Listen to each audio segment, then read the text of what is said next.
Friends, आप सब कैसे हैं? आशा करती कि आप सब अच्छे होंगे। आज हम चंद्रशेखर आज़ाद पार्क आए हैं आपको नई चीज़ दिखाने। अमूमन लोग घूमे ही होंगे चंद्रशेखर आज़ाद पार्क, और वैसे शॉर्ट फॉर्म में शायद कंपनी गार्डन लोग बोलते हैं।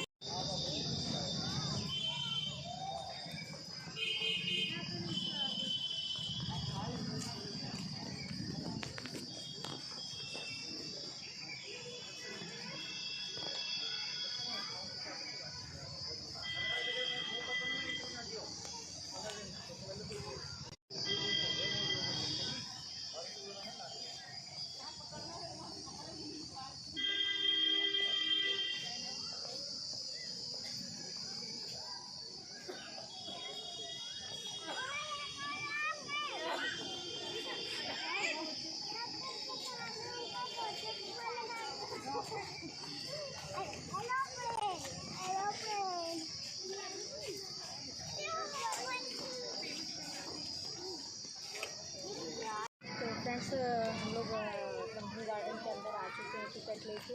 अब चलते हैं लाइट एंड साउंड दिखाने आपको, जो कि 1 जनवरी 2023 से स्टार्ट हुआ है और अभी तक। और नेक्स्ट डे से इसकी टिकट लगने लगी, शायद 30 से 50 रुपीज़ के आसपास का।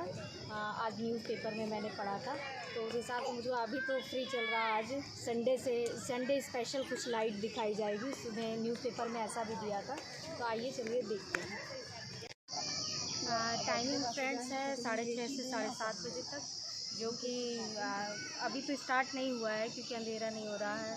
और अंधेरा होने के बाद ही लाइटिंग की मज़ा लेने में मज़ा आती है, एक तरीके से समझिए। और सरकार ने इसको स्मार्ट सिटी के साथ स्मार्ट सिटी बनाने के उसमें ये एक नया तरीका इलाहाबाद में वो किया है आयोजित, जो कि और आइए हम लोग देखते हैं और मज़े लेते हैं। ये एंट्री गेट फ्रेंड्स, आप लोग देख सकते हैं कि लोगों की भीड़ उमड़ चुकी है, जो कि सीट सभी रिज़र्व कर चुके हैं। हम लोग भी कहीं देख के, जगह भी खाली है।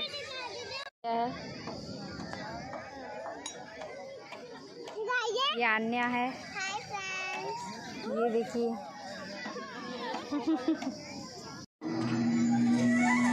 फ्रेंड्स, आप सब देख सकते हैं कि light and sound show start हो गया है, जो कि मैं दिखाने के लिए लाई थी आपको।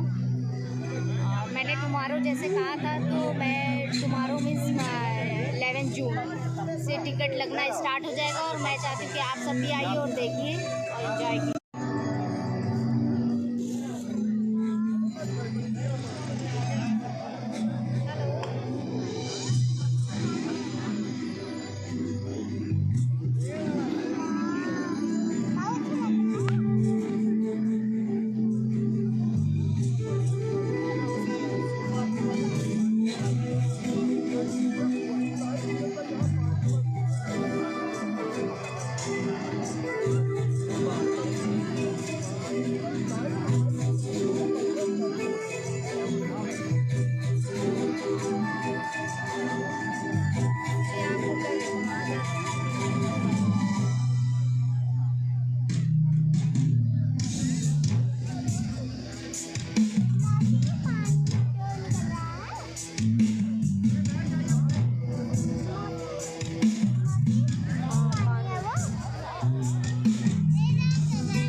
चंद्रशेखर आजाद की शहादत देखी थी।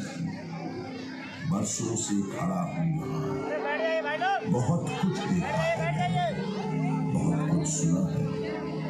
उन परिंदों से जो मेरी शाखों पर अपना डेरा बसाते हैं, उन हवाओं से जो दूर दूर की खबरें लेकर आती हैं, अपने इन बरसों पुरानी जड़ों से जो जमीन के भीतर दफन हजारों बरस पुराने किस्से और कहानियां खोज लाती है और मुझे सुनाती है।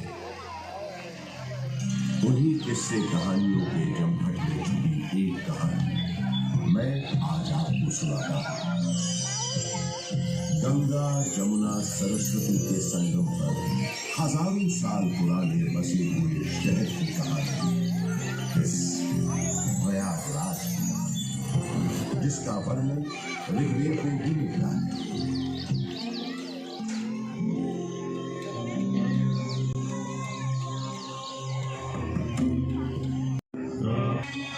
अपनी देह त्यागते हैं, मुझे सीधी मोक्ष की प्राप्ति होती है। ब्रह्म पुराण में ब्रह्मा जी ही कहते हैं, क्योंकि यहाँ सरस्वती जी अदृश्य रूप में आकर गंगा जी से मिलती है, इसलिए इस क्षेत्र को सरस्वती तीर्थ संगम कहा गया है। पुराण में भी एक प्रसंग मिलता है कि एक बार जब देवर्षि नारद ने ब्रह्मा जी के पुत्र सनक जी से पूछा कि सर्वोत्तम तीर्थ कौन सा है, तब उन्होंने बताया कि समुद्र पर्यंत पृथ्वी पर जितने पुण्य क्षेत्र विद्यमान हैं, उनमें प्रयाग नामक तीर्थ सबसे उत्तम है। यहाँ पर ब्रह्मा जी ने स्वयं यज्ञ संपन्न किए थे, इसलिए प्रयागराज को राजा भी कहा जाता है। तो ऐसे पावन तीर्थ पर बसा है हमारा प्रयागराज। ये उन 4 शहरों में से भी एक है जहां विश्व प्रसिद्ध कुंभ मेले का आयोजन होता है। चलिए आज मैं आपको इसी से जुड़ी एक पौराणिक कथा सुनाता हूं। समुद्र मंथन के समय जब अमृत कलश प्रकट हुआ, तब देवताओं और असुरों में उसे पाने के लिए भयंकर युद्ध हुआ। के पानी में अमृत जैसे यही कारण है नगरों में हर 12 वर्षों पर कुंभ का पर्व मनाया जाता है। लाखों श्रद्धालु साधु संतों के सैकड़ों अखाड़े गंगा जी में स्नान करने आते हैं, संगम किनारे सत्संग करते हैं, धूम लगाते हैं।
महान तपस्वी और ज्ञानी महर्षि थे। रामचरितमानस में गोस्वामी तुलसीदास जी ने लिखा है कि भारद्वाज मुनि बस ही प्रयागा, अर्थात भारद्वाज मुनि का निवास स्थान प्रयागराज है। ऐसा माना जाता है कि भगवान श्री राम ने वन जाते समय यहाँ रात्रि निवास किया था। भारद्वाज ऋषि ने भगवान राम को विदा करते समय बताया था कि आगे जाने पर आपको एक बरगद का पेड़ मिलेगा जिसे शाम वट कहते हैं। इसके नीचे बहुत से सिद्ध पुरुष निवास करते हैं। ये शाम वट ही आज का अक्षय वट है। इस अक्षय वट के महत्व का वर्णन पुराणों में स्पष्ट रूप से किया गया है।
ब्रह्मा जी इसके फल हैं और विष्णु जी इन सब का आधार है।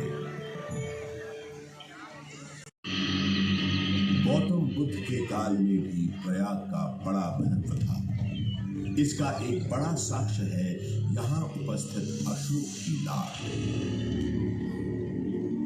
सम्राट अशोक का संदेश तो इस स्तंभ पर अंकित है ही। गुप्त काल के शक्तिशाली राजा समुद्रगुप्त का प्रयाग प्रशस्ति अभिलेख भी इसी स्तंभ पर खुला है। 16वीं शताब्दी के अंत में सम्राट अशोक का ये स्तंभ उस किले का हिस्सा बन गया जिस किले का निर्माण संगम के किनारे मुगल बादशाह अकबर ने करवाया था। बुद्धं शरणं गच्छामि, धम्मं शरणं गच्छामि, संघं शरणं गच्छामि।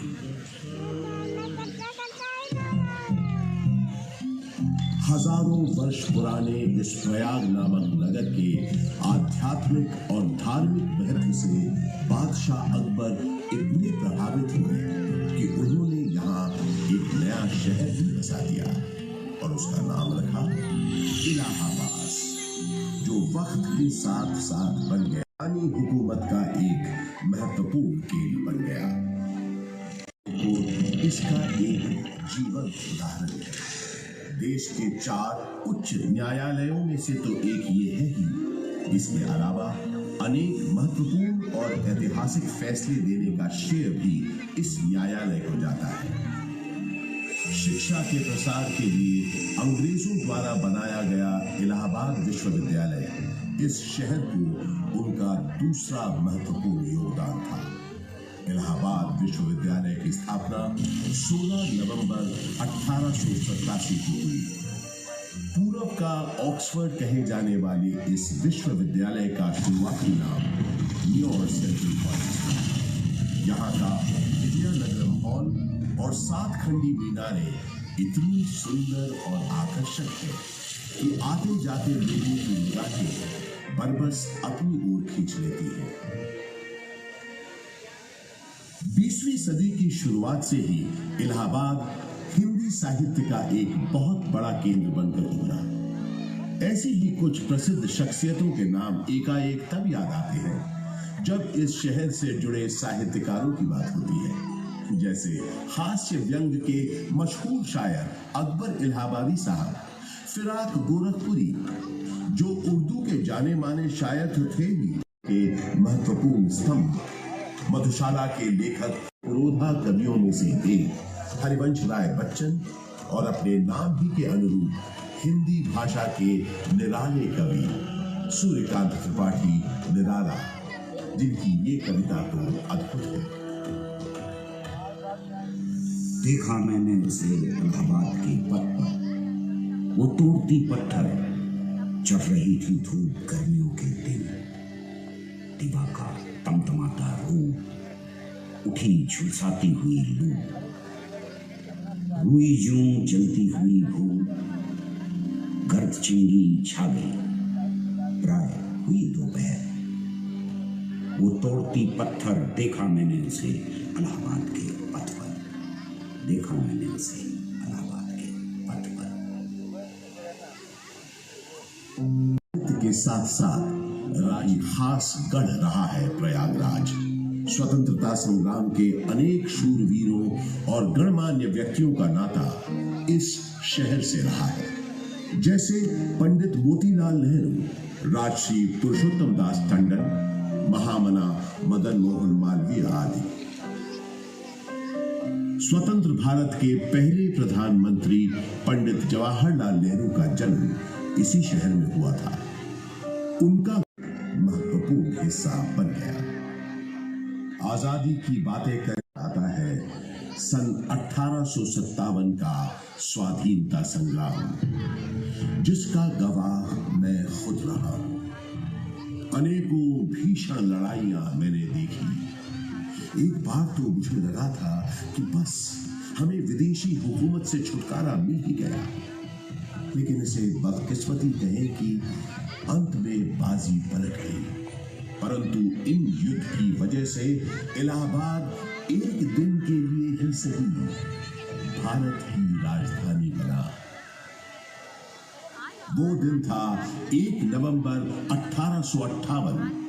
उस दिन प्रयागराज के मिंटो पार्क में एक शाही दरबार लगा था, जिसमें लॉर्ड कैनिंग ने महारानी विक्टोरिया का महत्वपूर्ण घोषणा पत्र पढ़ा। आज 1 नवंबर 1858 के दिन से हिंदुस्तान में ईस्ट इंडिया कंपनी का राज खत्म होता है। अब से इंडिया में मलिका विक्टोरिया का राज होगा। ब्रिटिश राज की हुकूमत होगी यहाँ। पार्क, जिसके आंगन में खड़ा मैं आज आपको ये कहानी सुना रहा हूं। बात सन 1870 की है, जब एडिनबर्ग के ड्यूक एल्फ्रेड साहब इलाहाबाद आए थे। उन्होंने यहां आकर 133 एकड़ के इस बड़े से भूखंड पर एक विशाल पार्क का शिलान्यास किया था। उन्हीं के नाम पर तो इस पार्क का नाम पड़ा है एल्फ्रेड पार्क। ब्रितानवी हुक्मरानों ने इस पार्क के भीतर कई एक महत्वपूर्ण इमारतों का भी निर्माण करवाया। अब जैसे कि ये मशहूर गवर्नमेंट पब्लिक लाइब्रेरी। इलाहाबाद के उस जमाने के कमिश्नर फ्रांसिस ऑटवे मेन एक लाइब्रेरी बनवाना चाहते थे, जिसके लिए उन्होंने मशहूर आर्किटेक्ट रिचर्ड रॉस्किल बेन को बुलवाया और कहा, बेन, हमने तुमको बोला था ना, हमको एक लाइब्रेरी बनाने का है। आई रिमेम्बर सर, आपने बताया था आपका डियर फ्रेंड और इलाहाबाद का एक्स कमिश्नर मिस्टर कटबर्ट बेंसले थॉर्नहिल का मेमोरी में आपको एक लाइब्रेरी बनवाना है, राइट? यस, थॉर्नहिल होना चाहिए। और बेफिक्र रहे सर, मेरे दिमाग में स्कॉटिश बैरोनियल रिवाइवल स्टाइल की एक ब्यूटीफुल बिल्डिंग का प्लान है जो एकदम परफेक्ट होगा ट्रिब्यूट देने के लिए।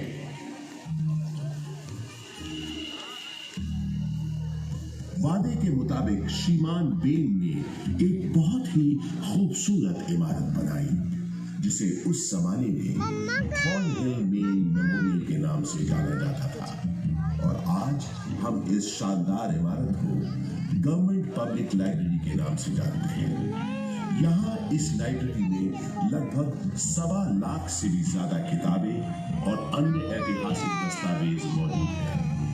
पूरे उत्तर प्रदेश में सबसे बड़ी लाइब्रेरी यही है। विक्टोरिया मेमोरियल कोलकाता में है, ये तो सब जानते हैं, लेकिन उससे थोड़ा छोटा मगर बेहद सुंदर विक्टोरिया मेमोरियल यहाँ प्रयागराज में भी मौजूद है। ये बात बहुत कम लोग जानते हैं। इसी पार्क के अंदर महारानी विक्टोरिया की याद में बनी सफेद संगमरमर की इस न्यू गोथिक शैली की छतरी या कैनपी का निर्माण सन 1905 में हुआ था, और इसी कैनपी विक्टोरिया मेमोरियल के बगल में अंग्रेजों स्टैंड भी बनवाया। उस जमाने में ब्रिटिश सरकार के ज्यादातर जलसे और दावतें इसी पार्क में हुआ करती थी। उन कार्यक्रमों के दौरान यहाँ पुलिस बैंड बजाने का रिवाज था। इस संगीत का आनंद अंग्रेजों के साथ साथ कुछ रईस और रसूखदार इलाहाबादी भी लेते थे। ऐसा माना जाता है कि ये बैंड स्टैंड अंग्रेजों को एक बंगाली सज्जन बाबू नीलकमल मित्रा ने भेंट किया था।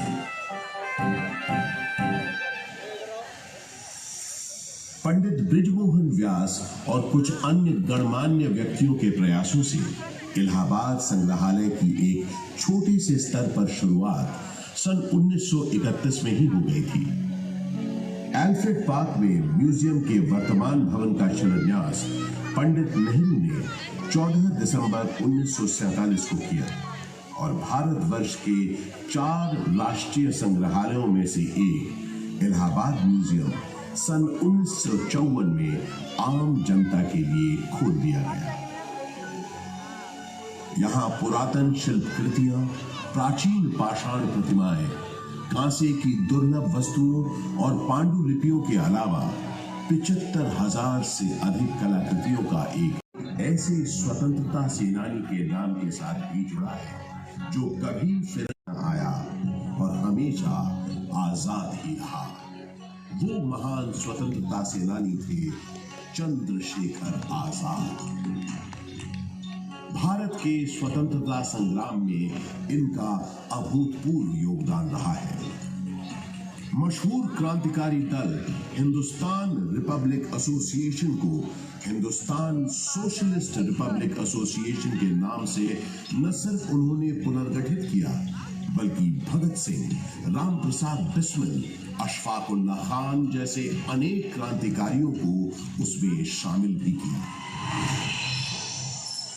सन 1931 में चंद्रशेखर आजाद एक खुफिया और बेहद महत्वपूर्ण काम के लिए इलाहाबाद आए, और 27 फरवरी के दिन उन्होंने अपनी पार्टी के एक सदस्य सुखदेव राज से इसी एल्फ्रेड पार्क में गुप्त मीटिंग की योजना बनाई।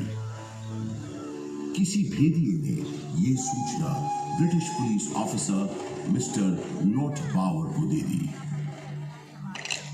Hello, CID in charge, not Baba this side. DSP Thakur Vishweshwar Singh से बात कराओ। Urgent matter है। सलाम साहब, DSP सिंह बोलता हूँ। सुखदेव, किसी ने तुम्हारा पीछा तो नहीं किया?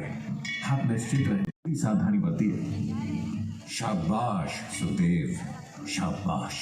मैंने तुम्हें यहाँ बहुत जरूरी मंत्रणा के लिए बुलाया है। जी बताइए। मैं चाहता हूँ कि तुम और तुम्हारे 4-5 विश्वास पात्र साथी आजाद और सुखदेव की बातचीत शुरू हुए ज्यादा देर नहीं हुई थी कि नॉर्थ पावर 30 राइफलधारी सिपाहियों के साथ यहाँ पहुंच गया। Mister Chandrashekhar Tiwari, you have been surrounded by police. तुम्हें पुलिस ने घेर लिया है। तुम आज यहाँ से बचकर नहीं जा पाओगे। Surrender yourself. सुखदेव, तुम निकलो फौरन। नहीं गुरुजी, मैं आपको अकेला छोड़कर नहीं जाऊंगा। बहस मत करो, जाओ, ये मेरा आदेश है, जाओ। पर आप, जब तक मेरे पास ये मेरी बमतुल बुखारा है, मेरा कोई बाल भी बाका नहीं कर सकता। अब जल्दी जाओ यहाँ से, और जब तक मेरा अगला संदेश न मिले तब तक चौकन्ने रहना, संभल कर रहना। सुखदेव, अब जाओ यहाँ से, तब तक मैं इनको रोकता हूँ। पल भर में नॉर्थ पावर ने आजाद पर पावर और डीएसपी सिंह दोनों घायल हुए। आजाद के पास जबकि पुलिस के पास न गोलियों की कमी थी न बंदूकों की।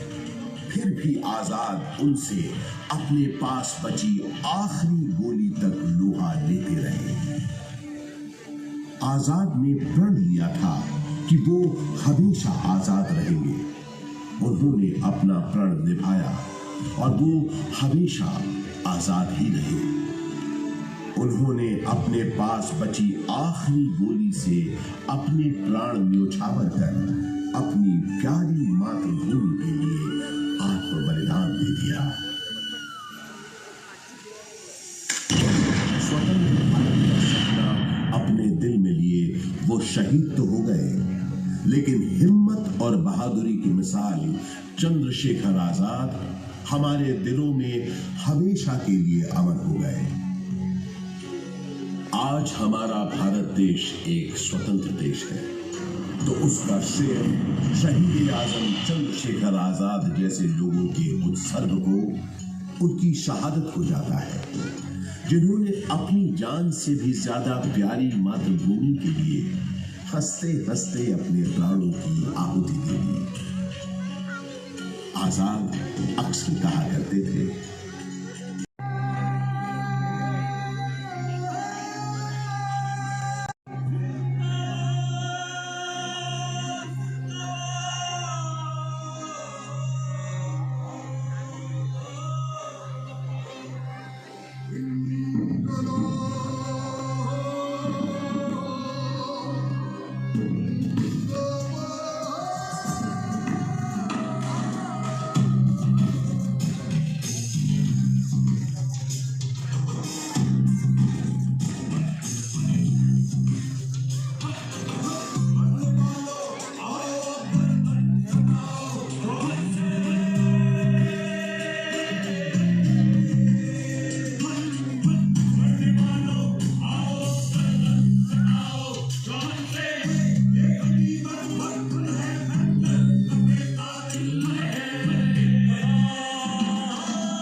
फ्रेंड, आप लोगों ने देखा कि इलाहाबाद में क्या क्या चीज़ें हैं। हाई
आप लोगों ने देखा और काफ़ी इंजॉय किया होगा। आई होप कि आप सब काफ़ी इंजॉय किए होंगे। और कुछ मिनट में आपको मैंने पूरा इलाहाबाद घुमा दिया और इलाहाबाद की कहानी पानी की ज़ुबान ये समझ के चलिए। और मुझे तो बहुत अच्छा लगा, पूरी जानकारी दी गई यूनिवर्सिटी की, हाई कोर्ट की, कंपनी गार्डन की, आनंद भवन की। आप भी देखेंगे, आई होप कि काफ़ी इंजॉय करेंगे। तो मिलते हैं नेक्स्ट वीडियो में, तब तक के लिए bye bye, take care, good night.